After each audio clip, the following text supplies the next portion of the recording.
பூச்சூடி கொடுத்தாள் பாமாலை. பெண் அப்படிங்கிறதுக்கு எவ்வளவு முக்கியத்துவம் கொடுக்குறா அப்படிங்கிறதுக்கு காரணமே ஆண்டாள்.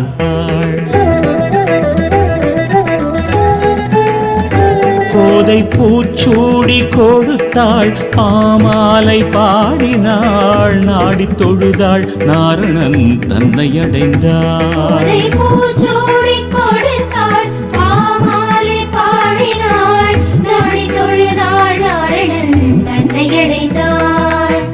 விட்டு சித்தன் விரும்பிய திருமகளாய் ஸ்ரீவில்லி புத்தூரில் வளர்ந்து வந்தாள். ராதை மணாளனின் ராசலீலையை கோதையும் கேட்டு